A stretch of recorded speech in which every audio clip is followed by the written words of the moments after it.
어느덧 생을 향하여 비상하고자 바닥거리던 나의 날갯짓은 힘없이 널구어졌다. 처음에는 아내가 보따리를 싸들고 집을 나가면 나는 처갓집에 가서 아내를 데려왔다. 그런데 아내가 다시 집을 뛰쳐나가자 또다시 처갓집에 가서 멸시와 수모를 당하며 아내를 데려올 엄두가 나질 않았다.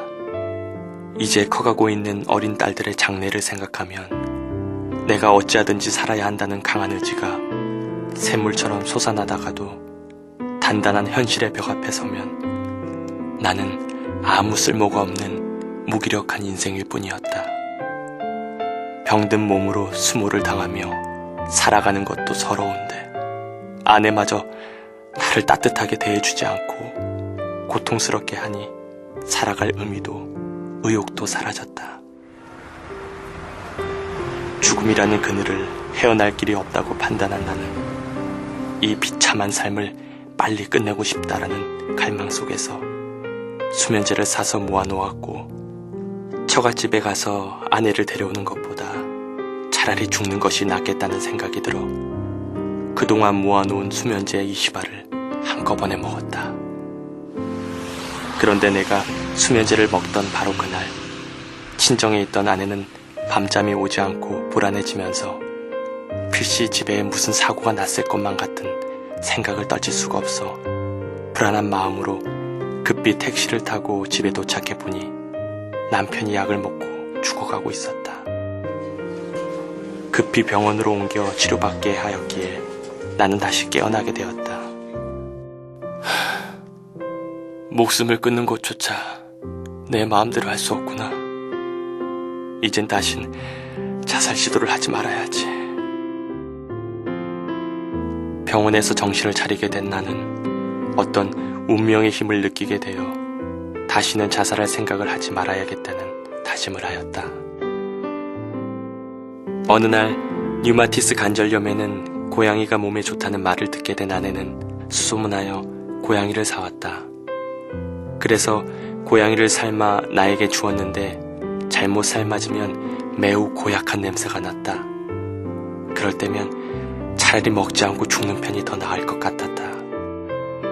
어머니와 아내는 몸에 좋다는 것은 무엇이나 구해왔다. 진해, 익모초, 온나무 껍질까지 삶아먹게 하였고 개쓸개, 웅담, 뱀술 등 가리지 않고 구해와 병고 안에 힘썼다. 7여여 동안 갖가지 약과 병원 진료, 한약 치료, 국가 미신, 민간요법까지 동원해 보았지만 점점 헤어날 길 없는 깊은 수록만이 기다리고 있었다. 1973년 초여름. 제로가 아주 이름 있는 의사가 이 동네에 왔으니 진찰을 받아보면 어떨까? 그래, 손해볼 게 없는데 받아보지 뭐. 당시 금호동에 살던 동네 친구들의 권유로 나는 의사를 찾아갔다.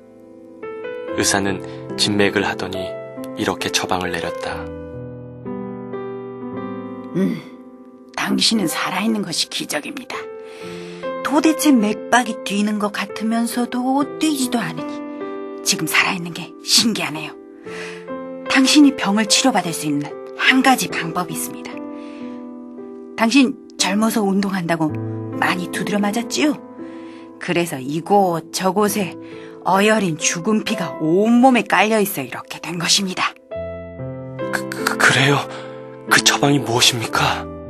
저 시골 역전에 가면 많은 사람들이 사용하는 변소가 있습니다. 이 변소의 맨 밑에 있는 똥물은 10여 년 썩어있는 물이니 이것을 건져서 맥주컵으로 하루 3차례 보름 동안 드십시오. 그러면 당신의 어혈은 깨끗하게 나을 것입니다. 의사는 구체적인 방법까지 가르쳐 주었다. 만일 이대로 해서 병이 치료되면 나는 그 의사에게 크게 살해하기로 하였고 아내와 나는 이번에는 정말로 병이 나을 줄 알고 춤을 추듯 기뻐하며 시골에 내려갔다. 의사의 처방을 전해들은 어머니는 밤새 항아리 속에 고인 똥물을 약사발에 담아 정성스럽게 나에게 갖다 주셨다.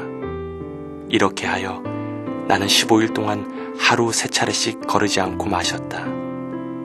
심한 악취로 인해 한 번 마시기조차 힘들었지만 오직 병을 고쳐야 한다는 일념으로 빨대를 사용하여 마셨다.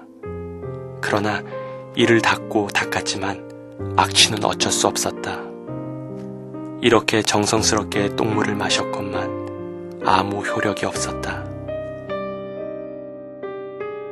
어머니, 이제 죽어도 서울 내 집에 가서 죽을랍니다.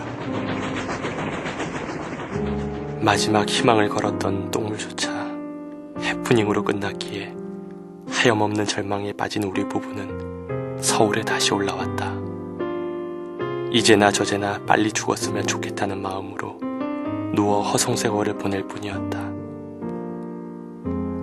산동네 블럭집에서의 하루 일과는 하루 종일 방에 누워 빌려다 놓은 소설책이나 무협지를 읽거나 막걸리를 마시는 것이었다. 좁은 단칸방에는 약사발과 술 주전자, 빌려다 놓은 책들이 널려 있었다. 그런데 우리 집은 둘째 누나가 유일하게 예수를 믿고 있었고 이웃 동네 총각과 결혼하여 3남 2녀를 키우면서 성실하게 살아가던 중 어느 날 전도를 받고 교회에 나가기 시작했다. 어머니와 형님들은 누나가 너무 유별나게 예수를 믿는다고 못마땅하게 여기셨다.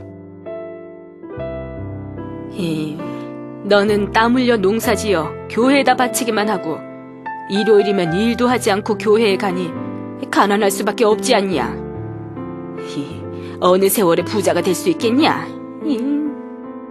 어머니, 예수 믿으면 너무 기쁘고 좋아요. 어머니도 교회 다니세요. 어머니가 야단을 쳐도 웃으며 대답하던 둘째 누나는 부흥성회가 있으면 열심히 참석하여 간절히 하나님을 찾았으며 그 옛날 귀하게 여기던 금가락지를 빼어 하나님께 드렸다고 한다. 하나님, 금가락지처럼 귀하고 귀한 믿음 주세요. 아무리 오랜 세월이 지난다 해도 변하지 않는 금 같은 믿음을 주세요. 나는 어릴 적부터 이 누나를 제일 좋아했다. 방학이 되면 누나 집에 가서 살다시피 할 때도 있었고 누나는 교회에 있을 때마다 나를 전도하였다. 내가 병이 난 후에도 고생하고 있는 동생을 보고 안타깝게 여기며 교회에 나가라고 했다. 동생, 교회에 나가면 하나님이 치료해 주시니 동생도 나을 수 있어. 누님, 어리석은 소리 하지 마세요. 우주선 타고 달 날아가는 세상에 하나님이 어디에 있다고 그러십니까? 하나님이 있으면 보여주세요. 누나는 나에게 하나님을 믿으라고 몇 차례 전도했지만 그때마다 고집이 강했던 나는 하나님이 정말 계시다면 보여달라고 억지를 부렸다.